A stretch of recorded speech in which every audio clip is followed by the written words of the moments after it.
Everybody wants to know how I got happy, and I have 5 things to tell you. 5 things that you can implement literally today, and I don't think that they're very cliche. So let's get this party started. Okay, number 1, have regular meetups with people. I know if you're feeling isolated and lonely, you're like, bruh, that is so unfair. I don't even have people to meet up with. Go to a class. That's what I'm asking you. Go to a class and go weekly. One class, one group class. Hopefully it's social, something that you can actually engage with other people in and you're not just keeping to yourself entirely. Though that is something that at least you can start with and then have that be a spin-off. At least find people that are like-minded that you can meet up with on a recurring basis. This has been time and time again proven to help people feel better. I don't even know if there's like studies on this, but all of my clients, all of my people, all of my friends who have started doing recurring meetups with people in their lives have become so much happier. In fact, one of my friends who's also a health and wellness coach told me that was the biggest quantum leap she had, was when she started doing regular classes every week and meeting with the same people and having fun. And same, my dance people, I started to do weekly dance meetups, and then I started to do weekly surf meetups, and those were the greatest, most transformative things, and those people are literally single-handedly, is that how you say it? My community now. Those are my community. And the fact that I get to see them every week at the same place, same time, and know that it's gonna happen is just joy, ease, play, fun, the inside jokes build, the intimacy builds, everything naturally occurs. And I'll tell you that the first few times I was very uncomfortable. So don't think it's gonna be easy right out the gate, but know that it's gonna pay off over time, organically and wonderfully. Okay, number 2, have a dance practice. So my meetups, I just said, are dance, but yours can be whatever you want. But I seriously beg you to start dancing. I know you're gonna tell me you're not good at it. I wasn't good at it either. I had no background in dance whatsoever, but I was drawn to it, and I knew that there was a social aspect. I do partner dancing, which I think is particularly beneficial because you actually get to interface with somebody else and their energy, and it's social, it's fun, it's playful, and there's so many metaphors about dance and real life and following and leading and connecting and it being in tune and control and surrender and so many things I've learned about myself, and I've just had so much fun. Not to mention, most important piece about dance is that there are studies that show that it is better for your psychological, mental, emotional health than meditation and yoga. Bro, I have been preaching meditation and yoga for years. I'm certified to teach them. I'm not certified to teach dance. I should be definitely leaning on those sides of things, and those things have been astronomical in my healing. I still love them and just in my joy. But what's so much better is dance for me. It's like, whoop, I am so joyful. The dopamine, all of the feel-good hormones are surging. There's connection, there's laughter, there's play, there's being in your body, there's self-connect. It's like everything all in one. So definitely, and every culture around the world has some form of dance. That's actually really interesting if you think about it, right? We all sleep, we all eat, we all dance. Historically. Don't be weird about it. Get on the dance floor. Okay. Do a dance class, go dancing, move your body alone at home, whatever, dance, okay?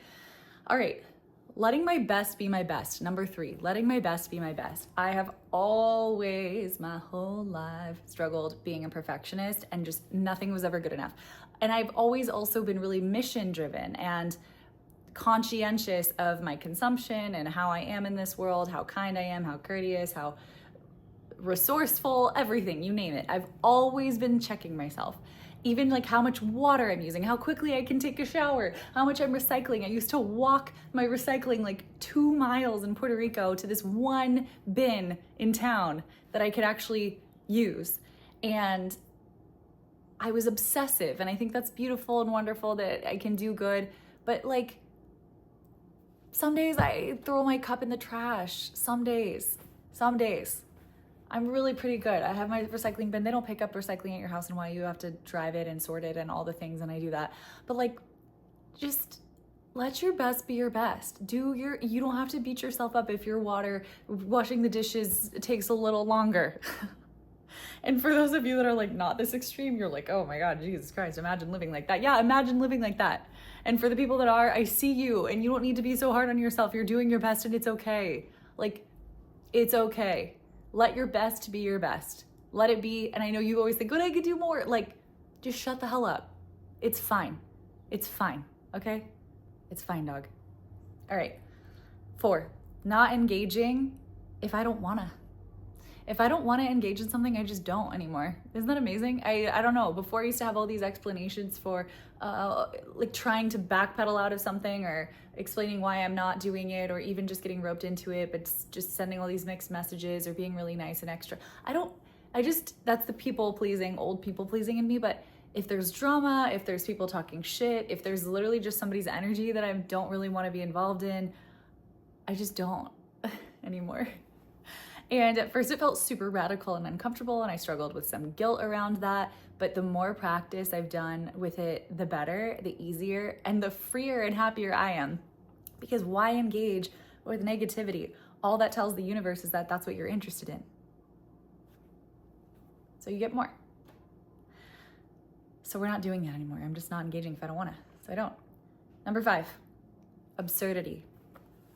Listen. Absurdity is the key to happiness. If you haven't gotten on the bandwagon, it's time. Absurdity to me is the brand of sense of humor that I have, which is the randomer the better, I used to say. But now I've also described it as anything that feels like a fever dream.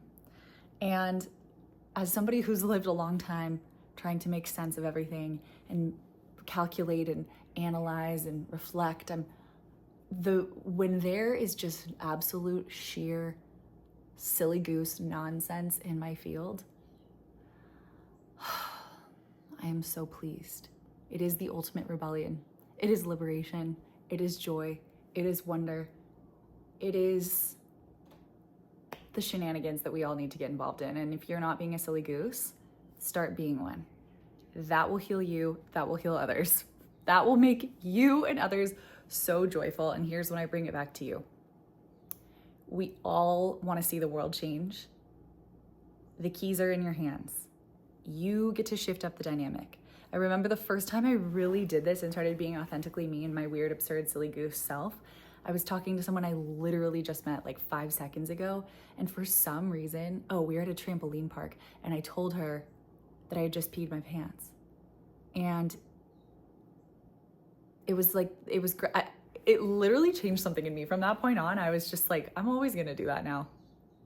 Like, why am I gonna start, hello, like, good day, how are you? Like, the fuck? No, I'm gonna tell people I peed my pants. If I did, I'm not gonna make it up, but maybe that'd be funny and then be like, just kidding, I didn't. I don't know, start playing pranks. Just be completely left field. Ask really random questions. One of my go-tos at clubs and bars when it was like stiff and boring and lame, i.e. mostly in LA, sorry to hate. No hate. But I would go to these places where everyone's just trying to like be all cute and, and I was like, my question is Pitbull or Nickelback? And now it's like kind of cool to like Pitbull and Nickelback. Maybe it's not. Maybe you guys are like, are you kidding me? But I now think it's cool. But for years, it was like my closet. Those were like my closet obsessions. And so I'd ask people at the bars that question. And if they were willing to answer, then I knew that they were chill. And if they were like, what? Neither. Then I was like, okay, don't engage. Move on. Another good one is earthworm or mollusk. You can ask people that. You don't have to explain it. You don't even have to know. Like, why? Just try it. Just try it out. There's so much more. Just be a silly goose. Be absurd. Be nonsensical. Nothing has to make sense. Tell stories out of nowhere. Do a handstand. Shake your buns in the middle of a meeting. Try that. Let me know what happens. Thank you so much for being here. That is where I found my joy. Those are things that are true to me that I think anyone and everyone can implement that truly change lives. And I could tell you to meditate. I could tell you to do yoga. I could tell you breath work. I could tell you to do some Reiki. I could tell you to go to therapy. I could tell you all the cliches, which are sure, those are great and helpful. But those things that I just listed are the real things that have shifted my life. More than that though, do what brings you joy. Do what brings you joy. And if you're not in touch with that, you best get in touch with that. And check out my e-course that's coming out very soon. Subscribe to my newsletter below on kmahagar.com so you don't miss a beat. It's called Brave Enough to Be You, from self-abandonment to soul alignment. How to live joyfully, how to live lit and lusciously, how to live radiantly, how to live authentically. I've got it all for you when you're ready to take that brave leap into your actual life. Your actual life, yours.